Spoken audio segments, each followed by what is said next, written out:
prediksi soal SKB CPNS Perencana Ahli Pertama. Prediksi soal ini berdasarkan kisi-kisi tahun 2024 dari PRMENP-ENRB. Bisa dibeli di https://link.id/link.id/gesen atau klik link di deskripsi video ini. Mohon baca judul dan foto produk ya, agar tidak tertukar membeli antara yang 2021 atau 2024 karena paket soal kami ada banyak. Yang 2024 foto produknya yang warna biru ya.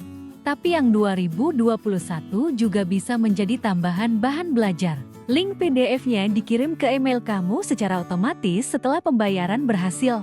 Cek isi email receipt dari link ID sampai bawah ya, link pack-nya warna hijau. Kalau ada kendala, mohon hubungi Telegram kami yang tertera di website. Berikut ini preview soalnya. Keempat, kebijakan pembangunan. Teks. Kebijakan pembangunan harus mencakup berbagai sektor untuk mencapai hasil yang komprehensif.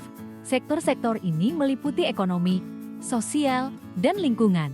Setiap kebijakan perlu diukur berdasarkan dampaknya terhadap ketiga sektor tersebut untuk memastikan bahwa pembangunan yang dilakukan benar-benar berkelanjutan. Pertanyaan: mengapa evaluasi dampak kebijakan pembangunan menjadi sangat penting? A. Untuk memastikan bahwa sumber daya digunakan secara efisien. B. Untuk mengetahui efektivitas program. C. Untuk menyesuaikan kebijakan jika diperlukan. D. Untuk menjamin transparansi kepada publik. E. Semua jawaban benar. Jawaban E. Semua jawaban benar. Pembahasan. Evaluasi dampak kebijakan pembangunan penting untuk memastikan bahwa sumber daya digunakan secara efisien, program-program efektif, kebijakan dapat disesuaikan jika diperlukan, dan transparansi kepada publik terjamin. Melalui evaluasi yang komprehensif, pemangku kepentingan dapat memahami keberhasilan dan kelemahan dari kebijakan yang diterapkan. Kelima, analisis kelayakan proyek. Teks. Dalam perencanaan proyek pembangunan, analisis kelayakan menjadi langkah penting. Analisis ini mencakup kelayakan teknis, ekonomis, dan sosial. Proyek yang layak harus memberikan manfaat lebih besar dibandingkan biaya yang dikeluarkan, serta harus dapat diterima oleh masyarakat. Pertanyaan: apa yang menjadi fokus utama dalam analisis kelayakan sosial suatu proyek? A. Biaya proyek. B. Manfaat bagi masyarakat. C. Risiko yang dihadapi. D. Waktu pelaksanaan. E. Ketersediaan teknologi. Jawaban B. Manfaat bagi masyarakat. Pembahasan. Analisis kelayakan sosial berfokus pada manfaat yang akan diterima masyarakat dari proyek tersebut. Meskipun aspek teknis dan ekonomis juga penting, pada akhirnya proyek yang berhasil adalah yang memberikan manfaat maksimal bagi masyarakat dan diterima dengan baik oleh mereka. Keenam, model pembangunan ekonomi. Teks. Dalam konteks pembangunan ekonomi, terdapat beberapa model yang dapat digunakan untuk menganalisis dan merencanakan kebijakan. Model pertumbuhan ekonomi klasik, seperti model Solow, mengedepankan akumulasi modal dan peningkatan teknologi sebagai faktor utama pertumbuhan. Namun, model pembangunan baru juga mengakui pentingnya institusi, kebijakan publik, dan keterlibatan masyarakat dalam menciptakan pertumbuhan yang inklusif dan berkelanjutan. Pertanyaan: apa faktor kunci yang harus diperhatikan dalam memilih model pembangunan ekonomi yang tepat? A. Kondisi geografis dan sumber daya alam. B. Struktur sosial dan budaya masyarakat. C. Ketersediaan modal dan teknologi. D. Semua jawaban benar. A. Hanya A dan C. Jawaban D.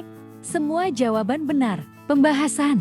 Memilih model pembangunan ekonomi yang tepat memerlukan analisis mendalam tentang berbagai faktor, termasuk kondisi geografis, sumber daya alam, struktur sosial, budaya masyarakat, serta ketersediaan modal dan teknologi. Semua faktor ini saling terkait dan dapat mempengaruhi keberhasilan model pembangunan yang diterapkan. Dengan mempertimbangkan semua elemen ini, perencana dapat mengembangkan strategi yang lebih holistik dan efektif. Ketujuh, Indeks Pembangunan Manusia IPM. Teks. Indeks Pembangunan Manusia IPM merupakan alat ukur yang digunakan untuk menilai kemajuan suatu negara dalam bidang pembangunan sosial dan ekonomi. IPM mengukur 3 dimensi utama: kesehatan dengan harapan hidup, pendidikan dengan rata-rata lama sekolah dan angka partisipasi dan standar hidup dengan PDB per kapita. Tingginya IPM menunjukkan bahwa masyarakat memiliki kualitas hidup yang baik dan akses terhadap layanan dasar yang memadai. Pertanyaan: mengapa IPM sering dijadikan indikator dalam evaluasi kebijakan pembangunan? A. Karena mudah dihitung. B. Karena mencakup aspek sosial dan ekonomi secara komprehensif. C. Karena menggambarkan pertumbuhan ekonomi. D. Karena menunjukkan angka pengangguran. E. Karena hanya mengukur kesehatan masyarakat. Jawaban B. Karena mencakup aspek sosial dan ekonomi secara komprehensif. Pembahasan: IPM merupakan indikator yang komprehensif karena menggabungkan dimensi kesehatan, pendidikan, dan standar hidup. Hal ini menjadikannya alat yang efektif untuk mengevaluasi kebijakan pembangunan karena dapat memberikan gambaran yang lebih luas tentang kualitas hidup masyarakat. Penggunaan IPM dalam evaluasi membantu pembuat kebijakan untuk memahami dampak dari program-program yang diterapkan dan menyesuaikan kebijakan berdasarkan hasil yang diperoleh.